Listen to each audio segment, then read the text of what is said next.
everybody. Welcome back to another episode of the Better Events Podcast. In today's episode, we're talking all about how to know what to charge in the event industry. This is a hard conversation, so we take a lot of different angles as we chat through it today, but we hope that you will find something valuable from it. So let's go ahead and get into the episode. Welcome to the Better Events Podcast. Join two event strategists, Logan Clements and Mary Davidson, who believe we can all create, host, and attend better events. In this podcast, you will learn about event strategy and actions that you can use today as an event host, planner, or manager. Hear directly from the people who are creating innovative and inspiring events today and tomorrow, and grow your business along the way. Now, let's get started, and thanks for listening to the Better Events Podcast. Hi, friends. Welcome back to another episode of the Better Events Podcast. I'm one of your co-hosts, Logan Clements, and I'm joined by fellow co-host Mary Davidson. And this week, we're getting real about how to know what to charge in events. But before we jump into our topic this week, Mary, we've got our conversation starter presented by Pro Event Tips, which is a company that's led by a member of the Better Events community, Gabby Robuccio. Mary, if your pet or animal could talk for one day, what's the first question you ask them? This is my dream. One whole day. Oh, I would cancel all my plans. We'd have a great conversation. I would say, and this is cheesy because I'm a big animal person, but I'd be like, are you happy? Like, what do you need to enhance your life? You know? Like, do you need to look out the window and watch the birds more? Or do you want more cat TV? Or, like, are you actually hungry? Or are you just making a fuss? Like, those types of questions.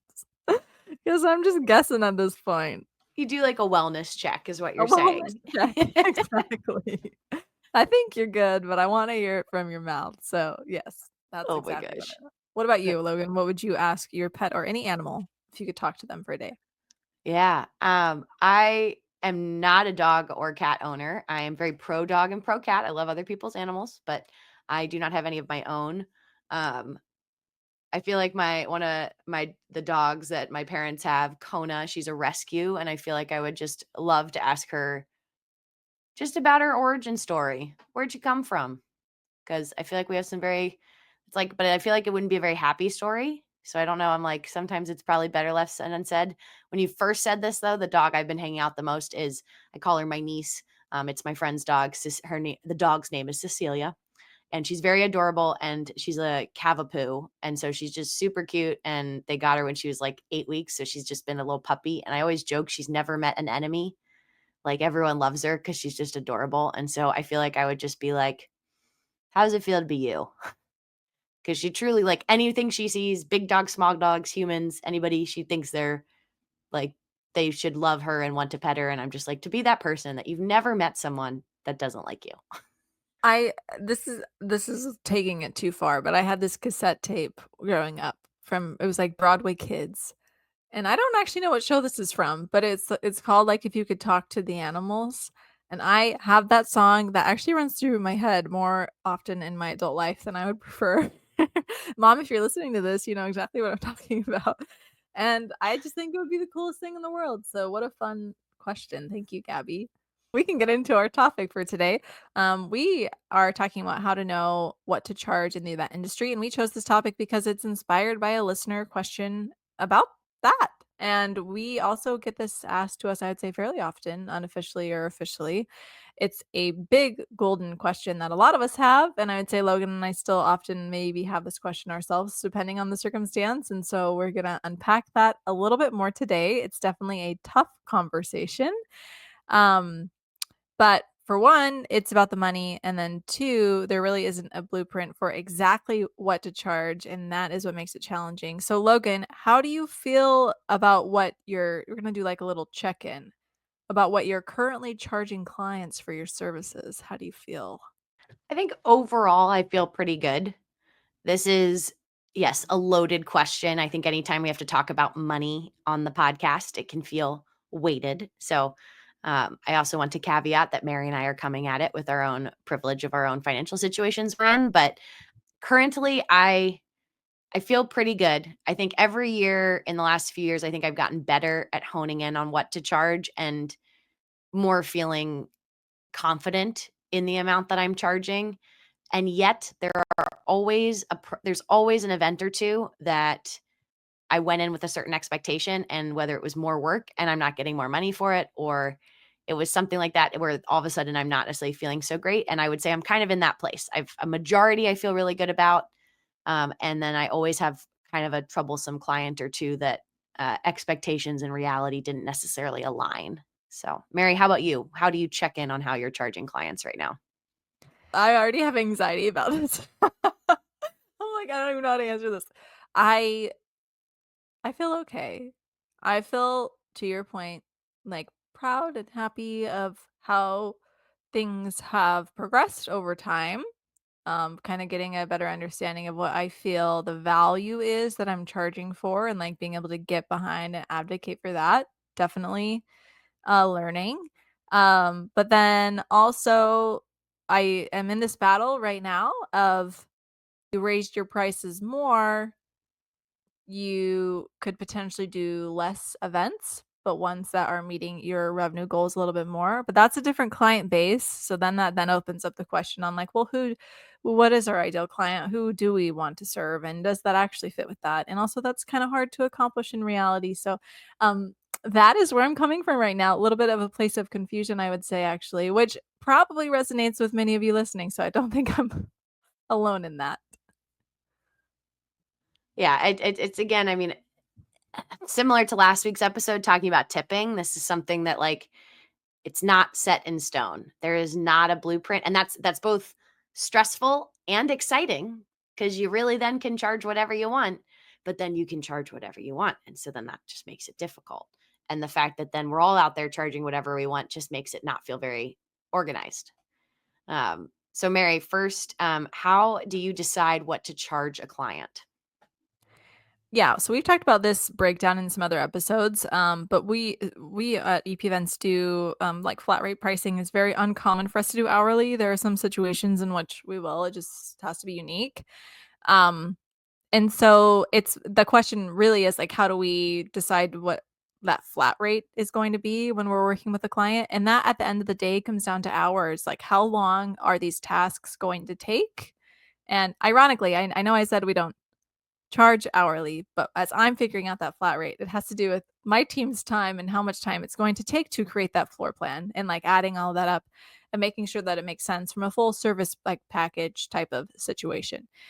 And I personally, I love to charge this way. I've found that other people typically enjoy it as well for the events that we're doing.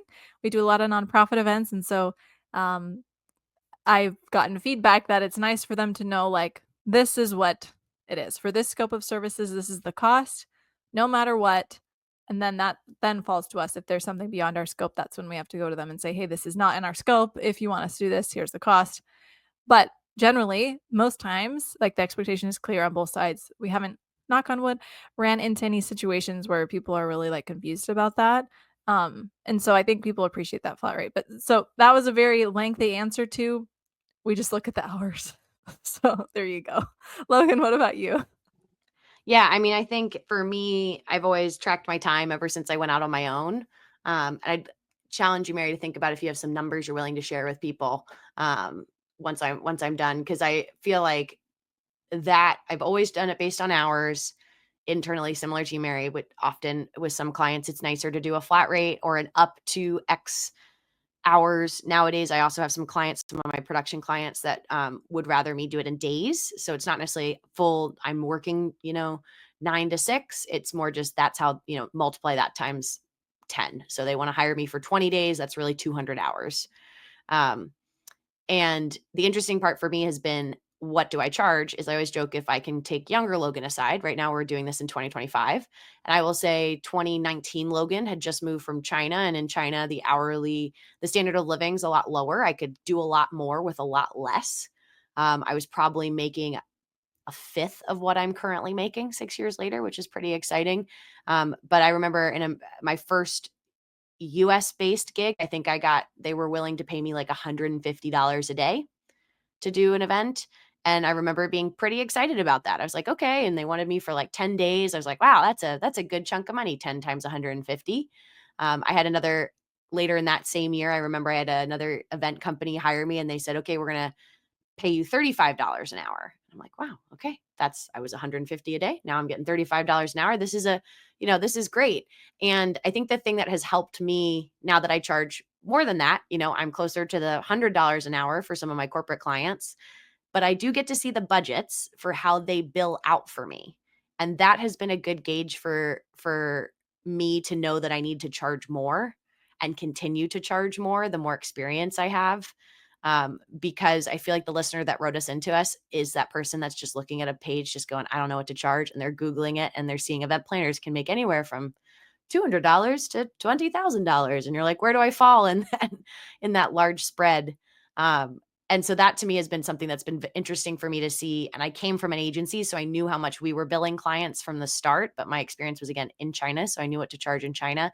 And then America, I feel like it's been a lot of trial by fire of me learning and going, okay, that other client, in 2019, I think I made $35 an hour, but then I looked and I was like, they were billing me out at $75 an hour. So the company that hired me was making $40 an hour off of my work, which is great markups for that client, for that company, but was like, oh, dang, okay, my client is valuing my time at $75 an hour. Like that was very empowering for me and helped me slowly creep kind of my rate up and up and up. I do so many different events that I don't necessarily have a set rate. My sports are very different than my nonprofits, which are different than my corporate ones.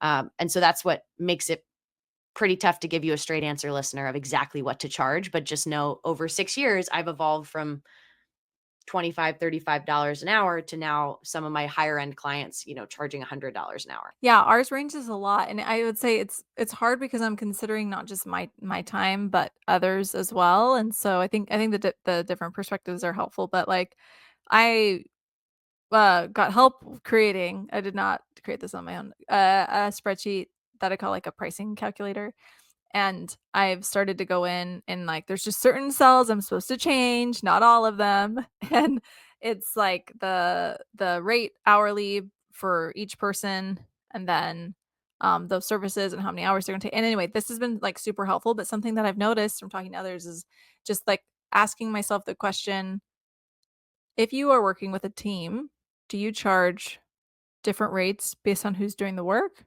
Or do you charge the same rate for everybody? Because at the end of the day, that's the quality of work that they're going to put out because you're a team, you're working on it together. So even if, let's just say hypothetically, you have an event assistant who, like, perhaps a position with somebody who has less experience, just making assumptions.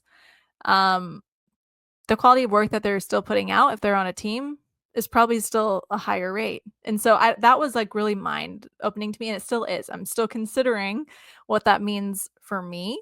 But I think that's super interesting. But to Logan's point, I agree with everything that she said. I started my business 4.5 years ago, and one of the first events I did, and Logan, I can't remember if it was the one we partnered on or if it was a different one, but I remember looking back and I think it was a virtual event, and I don't completely recall the scope, so I don't have as many details to share about that, but I think it was like $1,000 flat. And for a similar size event, I think I'm like more than doubling that at that point now. And that's just interesting. And that's with, not enough context necessarily, listener, for you to say, oh, this is what you need to charge for an event. Um, but I think that you figure out what you're comfortable, like what is worth your time. Really, that's the question I think that you need to answer. What's worth you doing this work? You personally, like what do you feel like is worth it? And then just kind of trying to start from there. Yeah. And I think, knowing what your goals are for what you want to make. I mean, and saying this is, I will say there are people who will take advantage of you in the industry, especially if you don't know what to charge. And I don't say that to scare listeners, but it's just facts. It is what it is because often you don't know what to charge. And so there will probably be a project. Again, I had another one. I feel like my first like big corporate one. I feel like I went in and I practiced negotiating and writing down what I was going to say. And I think I said, $65 an hour. And I was like, wow, they said yes. And they said yes very quickly, listeners, which there's mistake number one. They said yes too quickly, which means I way undervalued. And then, yes, later on, I got to see that they again build out at like over double that. And so for me, I had to, though, go through that event knowing that I was like, wow, this person's making so much money off me, off my work.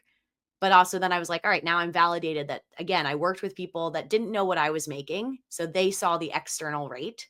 So then I'm going, okay, if they worked with me, they were happy with me. I didn't get any complaints or get told I was too expensive. I was like, all right, Logan, keep raising your rates.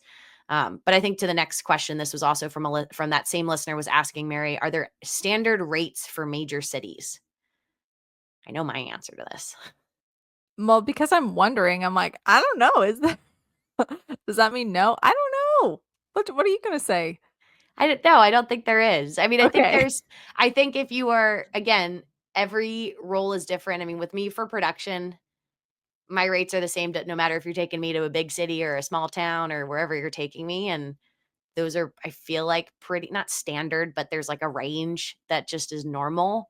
Um, but in terms of like, I don't know, certain services, that's where I could see it being less. Like I know getting the actual AV equipment, if you're doing a small town event versus a big city event, you're going to pay more for the big city, but you're also going to get more experienced people. So that's probably why part of why it's more expensive. So um, I think it's you needing to both know your area if you're doing regional events, but then also know, like, just start asking your peers. I mean, we talk about community over competition. Mary is one of my people I can call and we can talk about pricing and what the budget is.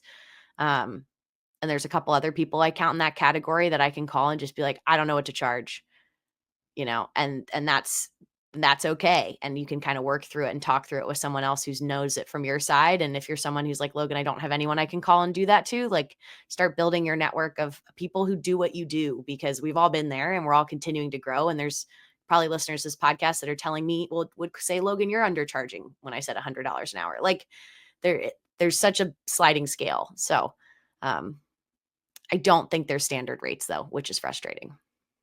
Yeah, it is absolutely a challenge. I truly would say this is probably one of the number one questions that we get from people, or at least I've heard people say too when they're starting their business or freelancing or whatever it is that you are spending your time on. But yeah, it's a really interesting conversation. So hopefully we're not making you more confused. I think I'm getting more confused the more I talk about it, but lots to consider. Well, Logan. before Oh we yeah. move on, Mary, I feel like one part that helps me with my confusion is always asking the client Mhm. what's their budget. And if they don't have a budget, at least asking if they have a range or if they've hired for someone to do what you're doing for them. Because I also think expensive to one person is cheap to another person.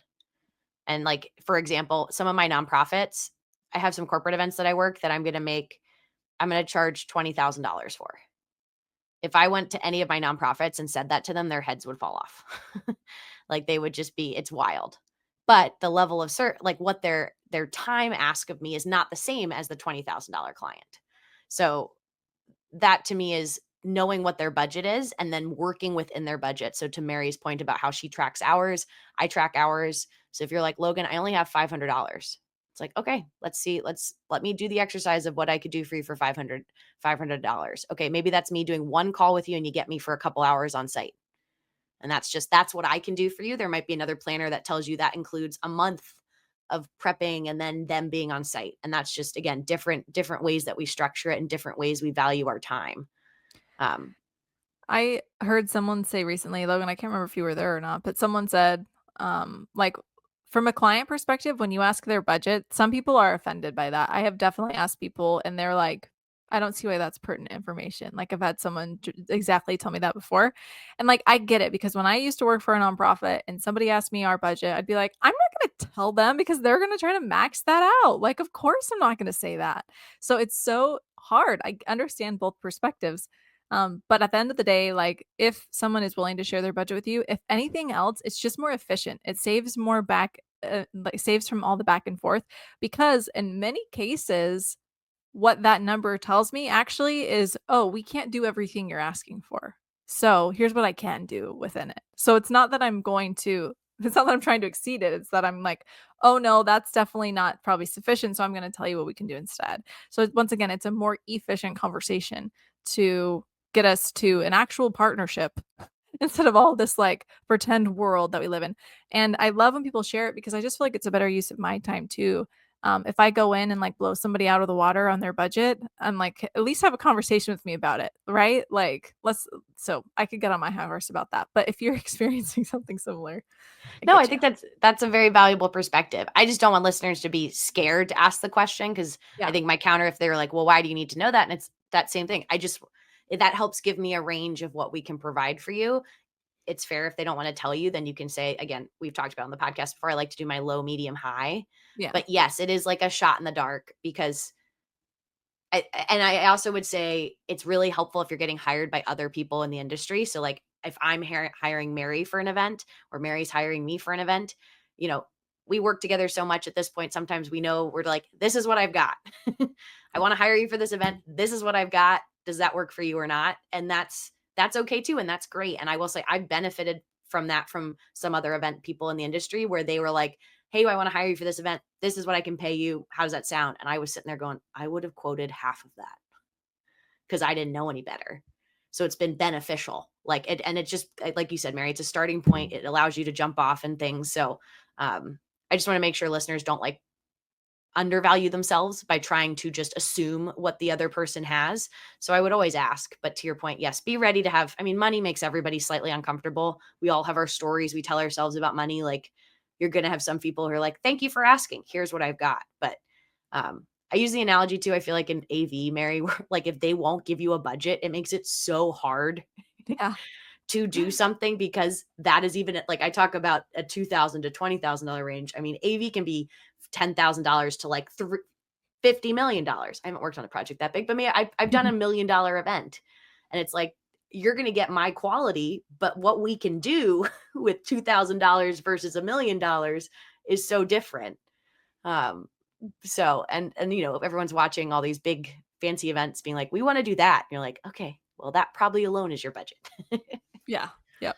Logan, how would you say though? I think this is an interesting question. How do you know when to flex for various types of events? Hmm. Yeah, this is a great question because I think I always challenge when I get this question, like one-on-ones with people who are networking, is I can only answer that question for myself. I can't answer that for you because there are events that I would volunteer for that I know other people are like, that's not worth my time. I'm not volunteering. But to me, it was worth it because I had a goal. I wanted to meet people. I wanted to network with someone. Um, for me, again, I know my sports don't pay just as well as some of my other events. And so I always will try to negotiate. That's like I always will try to do that. Um, Meaning I'll usually try to ask for more just to see if there's wiggle room because often I found there is. And a lot of people are expecting you to negotiate. So when you don't, you know, you might be leaving money on the table and you might not. They might say, nope, that was what I had. And that's great. At least you asked the question. Um, but I definitely in my head have tiers. Like I always think my nonprofits, I try to be the most friendly with my pricing for them, but also understanding that my time is worth something. And so I'm not going to be charging them $20 an hour now because I know I'm better, you know, I'm faster at things and I'm offering a quality of work. But I do temper my expectations. So I'd say like my sports, my nonprofits, and my corporates are kind of in their own little buckets. And that's how I kind of um, adjust what I'm charging for. And that kind of that's helped me balance it out. I've kind of started to figure out what my cadence is as a year. To your point, Mary, you said earlier of like if you charge more at events, you can do less. That's great. We want to do less. But to me, it's also like some of my sporting events, I just love it. Whether I love the sport or I love the people, like I just love it and I want to do it. And the money matters, but at the end of the day, it also doesn't. Like I just really want to do that. And then there's other projects that are corporate that I go, I'm not attached to the client or the event, but it's a good paycheck and I'm willing to do it. And those two things will help balance each other out. And that's again something I personally am constantly every year, every month, every day, even you talk about how tough this topic is. I'm like, I constantly am reevaluating like, is this worth my time? Yeah, this is, I think, such a good question, and I've got so many thoughts on it, so I'm trying to like compile them in my brain. Um, as I said, we do a lot of nonprofit events, and so I don't offer any discounts to nonprofits. That's literally my business. So if I'm offering discounts, that just in the end means my rate's just going to be different altogether, right? And so that's the first thing that I will say is we don't do discounts. But if we're almost there on their budget, but not quite, and I want to work for this client, we have the capacity. That's when I'm like, okay, I'm gonna give you whatever, $500 of in-kind sponsorship. And I put that in the proposal so they can see it because I want them to understand the value that they are still receiving, but I am going to give them a discount so that we can partner and find a middle ground and we're going to work together. So that is what I've done sometimes. And I feel good about that. to be honest. I feel like that works out pretty well. Um, I don't do that too often, but when it's like makes sense, then that's what I'm going to throw in there. Um, and then the other part is just something I think we've already touched on, but to me, when I've had these conversations, it's a bit of education. It's like, um, kind of sharing like, hey, that budget's challenging. It's probably going to be challenging, for a lot of people, but do what you got to do. And normally they're getting multiple bids, and things like that.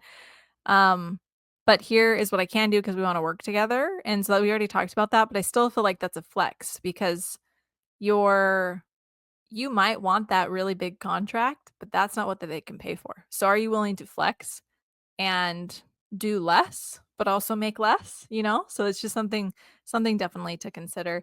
The other thing I was thinking is that year after year, we've talked about this in another episode, if you've done an event and you do it again, your value is still the same or maybe even greater, you could argue, because you have this experience working this event.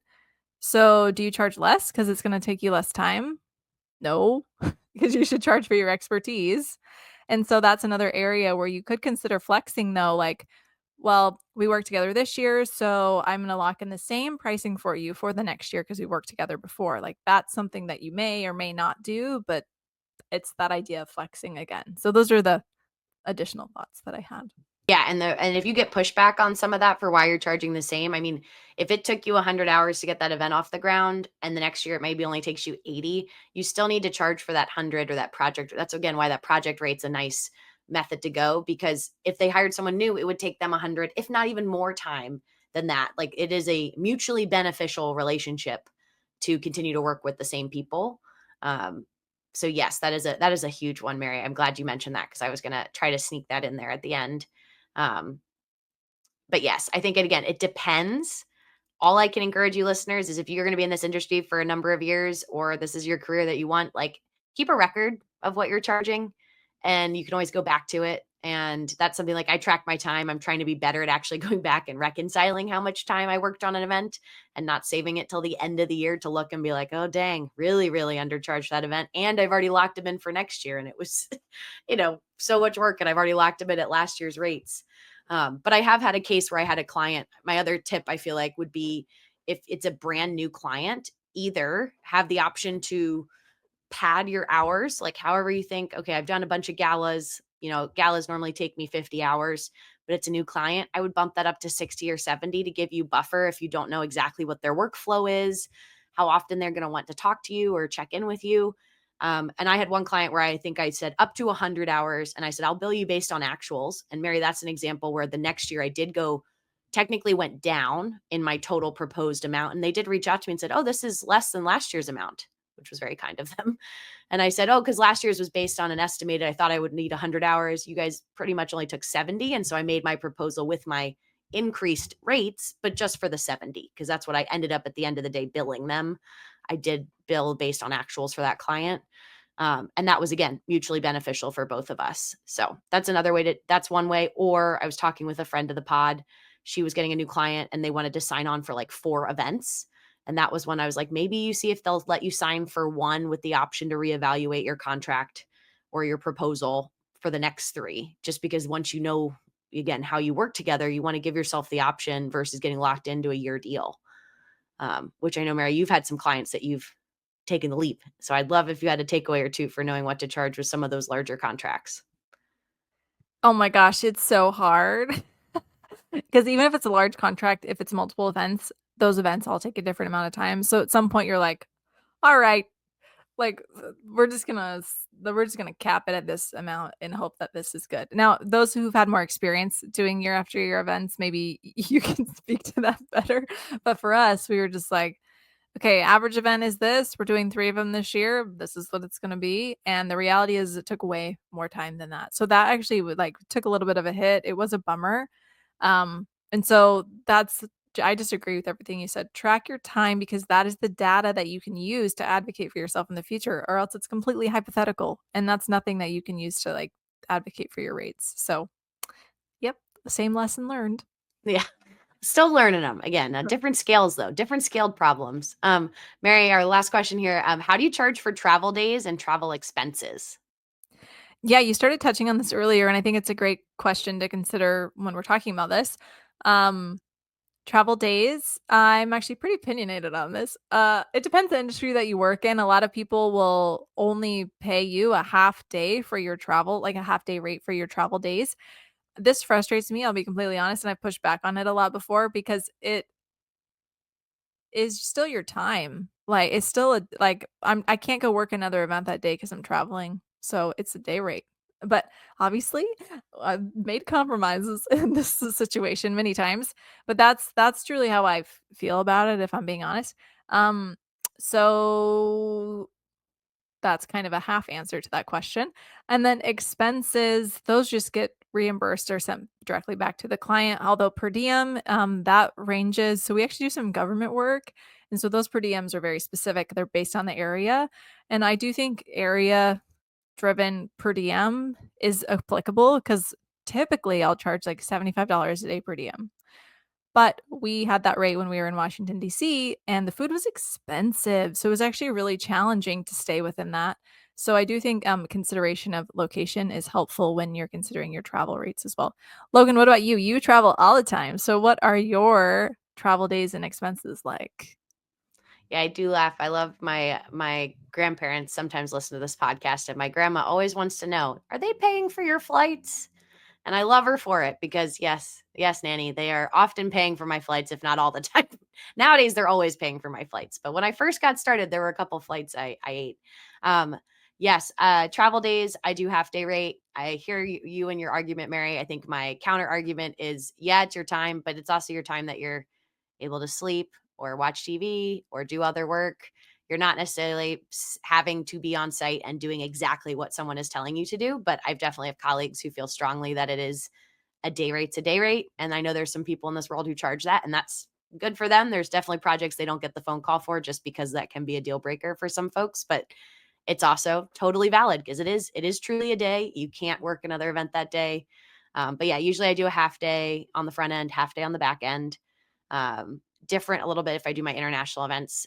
They'll usually give you a full day just because again the travel it's much longer. And then expenses, I do a variety. Sometimes it's bill back directly to the client, so I have saved the receipt, add it to my final invoice. Some of my other clients, again, if I try to do project rates for some of my nonprofits, I sometimes try to just estimate those costs. And then so for them, it's a little less variable. They're able to be like, cool, great. All those meals are included. Cause yes, I factored in a per diem, like Mary mentioned, which is like a set amount of money you would give your workers, your people on site, to pay for any food you're not providing. Um, and so, yeah, I'll either factor those in, but often, if anything, it's I bill back based on actuals. Um, and then sometimes I will bill back based on actuals plus a little bit of a markup because my accountant is working with me to tell me that cash flow is important and I should charge a like 10% markup on expenses. If I had to buy a flight 4 months ago and you're not paying me back until 4 months later, there's an opportunity cost on that cash. So, but yes, it is different for everybody. I know some people will pay for mileage for your gas is normal for some events. I don't really drive a lot of places. I feel like at a bare minimum, you want to make sure they're paying for your parking. If you have to park somewhere, reimbursing or giving you money for that. But yes, it is. And this is something that's always worth asking if you're confused and new and don't know what to charge. Say what is typical for the travel days or what is typical for per diem. It's a question I still ask every time I work with a new agency or a new client. I love it. Yeah. It's the more we're talking about this, the more I can understand how if you're listening to this, it is a little confusing.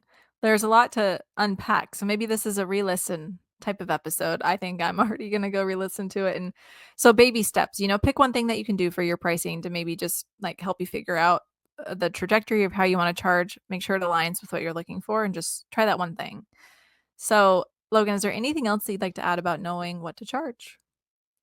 I think you have to just start. And whether you start low and then every time someone pays you, like I said, I've always said, and maybe this is like a me thing, but uh, I never valued my time until someone paid me like an amount. So at first it was, $20 an hour. I was like, wow, my time's worth $20 an hour. That's so exciting. Then I was like, okay, I made $30 an hour. Wow. someone pays me $30 an hour. Okay, now this is so exciting, you know. And so just know you have to kind of grow and build from somewhere. And maybe you're the lucky duck that started at $100 an hour and that's all you've ever known. Congratulations. But I will say often a lot of people are kind of fumbling through it, and that's okay. And it's also okay to ask people like, hey, are you like other industry colleague people, like over a drink or a coffee, like, are you comfortable telling me how much you would charge for an event like this? Or I'm just curious. And I mean, call me a little nosy Nancy over here. I always want to know how much people are charging. I just think it's so funny. It's just it's such a difficult topic and such an unknown that I always am constantly wanting to know how much people are making on different things just because I'm curious. So be curious. I love that. Super true. Well, that does bring us to the end of this good discussion in this episode today. And so, of course, we have our bonus tip, which Logan has for us. Yeah, this is for anybody who's speaking at an event. If you're speaking, don't forget to take your name tag off or your badge just to make sure it's not in photos. This is a practice that we do at our corporate events, but I feel like I constantly see this come up time and time again where someone forgets. Again, not the end of the world, but it's just nice that you can have some photos where you're dressed professionally, you're speaking, and it's not necessarily tethered to a specific event. And it just looks better on camera. Love it. Thank you so much, Logan, for the bonus tip. And thank you, everybody, for listening to another episode of the Better Events Podcast. You can find us on Instagram, Facebook, and LinkedIn at Better Events Pod. You can email us directly at bettereventspod@gmail.com. You can also connect with Logan and I directly on LinkedIn. Just make sure to send us a message so we know that you listen to the podcast and aren't some weirdo. And we love to hear from you. And if you want more Better Events content, you can also join our private community on Substack. More information coming to look at our social media and all those things just for reminders about what that community looks like.